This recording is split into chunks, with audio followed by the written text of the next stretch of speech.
രാജസ്ഥാനിൽ നിന്നൊരു പ്രധാനപ്പെട്ട വാർത്ത വരുന്നുണ്ട്. രാജസ്ഥാനിലെ സൈനിക കേന്ദ്രത്തിൽ പൊട്ടിത്തെറി, 2 സൈനികർക്ക് വീരമൃത്യു. ടാങ്കിലേക്ക് വെടിമരുന്ന് നിറയ്ക്കുന്നതിനിടെയാണ് അപകടമുണ്ടായത്. ബിക്കാനീറിലെ മഹാജൻ ഫീൽഡ് ഫയറിംഗ് റേഞ്ചിൽ പരിശീലനത്തിനിടെയാണ് അപകടമുണ്ടായത്. ബൽറാം നെടുങ്ങാടിയാണ് വിവരങ്ങൾ നൽകാൻ ഡൽഹിയിൽ നിന്ന് ചേരുന്ന. ബൽറാം, എങ്ങനെയാണ് ഈ അപകടമുണ്ടായത്? 2 സൈനികർക്ക് വീരമൃത്യു എന്നാണല്ലോ റിപ്പോർട്ടിൽ. കൂടുതൽ വിവരങ്ങൾ ലഭ്യമായിട്ടുണ്ടോ?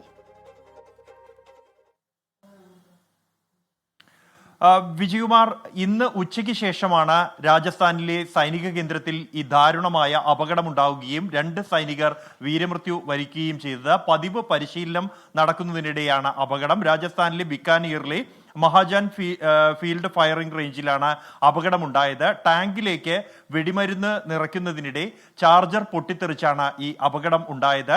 2 സൈനികർ ഈ അപകട സ്ഥലത്ത് വെച്ച് തന്നെ വീരമൃത്യു വരിച്ചു. ഒരു സൈനികന് പരിക്കേറ്റിട്ടുണ്ട്. ഉത്തർപ്രദേശിലെ ഡിയോറയിൽ നിന്നുള്ള അശുതോഷ് മിശ്ര, ഒപ്പം തന്നെ രാജസ്ഥാനിലെ ദൗസ സ്വദേശിയായ ജിതേന്ദ്ര എന്നിവരാണ് വീരമൃത്യു വരിച്ച സൈനികർ. പരിക്കേറ്റ സൈനികനെ ഉടൻ തന്നെ എയർലിഫ്റ്റ് ചെയ്തിട്ടുണ്ട്. വിദഗ്ധ ചികിത്സയ്ക്കായി ഇയാളെ ചണ്ഡീഗഡിലേക്കാണ് എയർലിഫ്റ്റ് ചെയ്തിരിക്കുന്നത്.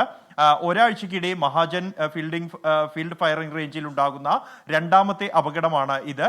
കഴിഞ്ഞ ദിവസം നേരത്തെ ഉണ്ടായ അപകടത്തിൽ ഈ ടാങ്ക് പിന്നിലേക്ക് തെന്നി വീണാണ് ഒരു സൈനികൻ വീരമൃത്യു വരിക്കുന്ന സാഹചര്യം ഉണ്ടായത്. ഈ അപകടം സംബന്ധിച്ച് സൈന്യം ആഭ്യന്തര അന്വേഷണം പ്രഖ്യാപിച്ചിട്ടുണ്ട്. വിജയകുമാർ. ബിക്കാനീറിലെ മഹാജൻ ഫീൽഡ് ഫയറിംഗ് റേഞ്ചിലെ പരിശീലനത്തിനിടെയാണ് അപകടമുണ്ടായത്. 2 സൈനികർക്ക് വീരമൃത്യു, പരിക്കേറ്റവരുമുണ്ട്. അപ്പോൾ സേനാ വിഭാഗങ്ങൾ ആഭ്യന്തര അന്വേഷണം പ്രഖ്യാപിച്ചിട്ടുണ്ട്. കൂടുതൽ വിവരങ്ങൾ വരാനിരിക്കുന്നതേ ഉള്ളൂ. ബൽറാം നെടുങ്ങാടിയാണ് വിശദാംശങ്ങൾ നൽകിയത്.